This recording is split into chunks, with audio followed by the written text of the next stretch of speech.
voina chuanin guitar lesson thar kan zir lenga voina chuanin Christian hlabu mi kan en chinanga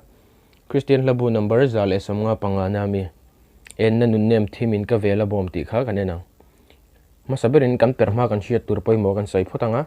a string name hi ka sai photang apoi mo dona wangin hei hi low e string anita e bass zo kanita e thum dot chekha a dot lekha d dot lekha g dot lekha b dot lekha e te high e nita chuan hei hi rai hi fret khatna nita dot lei fret ni fret thum fret li chen chuan bar khat bar ni bar thum bar liang panan sai tho tikhan eng lo zelang tikhan cher chun zom zel thai chuan masabera hun hia kan chenanga masazo ka chuan Enna Nunnem thimin ka vela bom ti changa mi ka yang che ti thleng hi enting e Perhdan kan soi photang khat akimhan ho te kan soi masa photang tuna kan hla play tur hi c ki in kan la dona chuan f hi sang anianga g hi aniam aniang chuan kilai pahni kan hmang dona g7 chuan c7 kan hmang tel boka chuan masabera chuan c Perhdan hi kan en masang c hi a string third fret a kuzung u in kan hmetanga d string second fret a kuzung line kan hmet lenga b string first fret a kuzung chalin a string atangin kan perthlang a string atangin akha c ki nita chuan f chu kuzung chal khan first fret hin barang chuan kuzung line g string third fret in hmet lenga chuan in kuzung u hian a string third fret a kuzung te in d string third fret a kha avain in hmet it perang kha f abar chord in hmet thiam lo ni chuan in kuzung chal khain da sonanga kuzung chal kha b string first fret in hmet mayang chuan kha in per thale mayang a string atangin kha f chuan c kha kan shato a c khain hmet lenga c7 Perhdan chu g string third fret a khan in kuzung chalin berang in bel ke wanga chuan shrin hi na chen kan per thaleng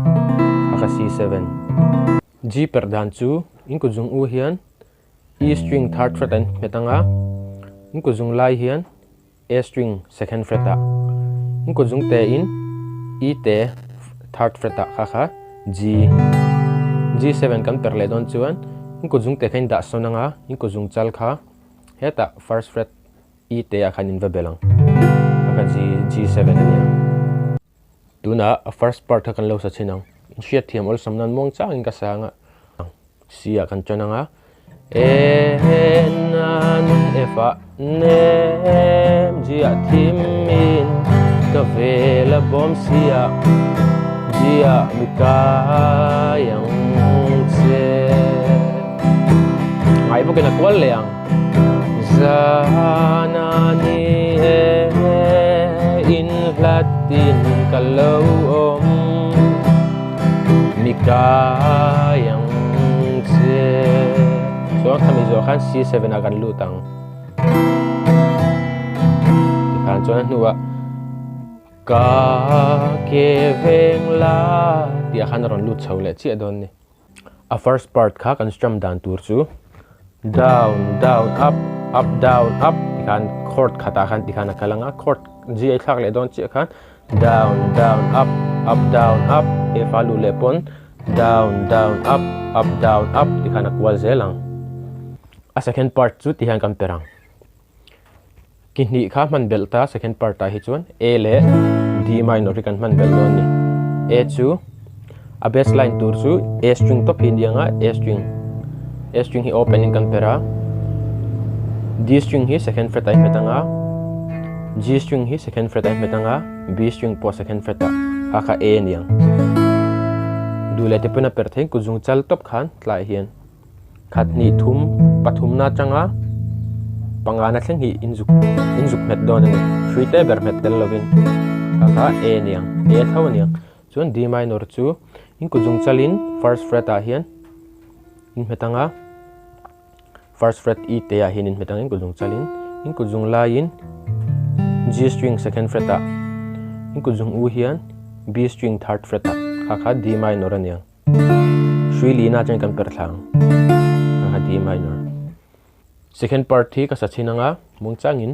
hundem longai thale don ne G chen kan chona ka ke veng la hirjia lat ka dil sia ve chuan ta hian a strum dan ka claim na ron dang lea F a down down up anianga A down down up ani lenga D a down down up tikhana kalang claim te a to up up down tikhana kalang a to pakhan chuan G a lut lenga pen khat po ni ma sia se tikhan ni mai achang rang po kha tikhan kan perfect thai in lo buai lo nan tai ka sa chinang ni lim kalom chui lo na om ma se efa sapo e long D minor G a tikhan ni mai chona top nai ka sale chinang a top na tin dakina khowarin ka ma ti G chen kan chon lenga down down up up down up G7 a down down up up down up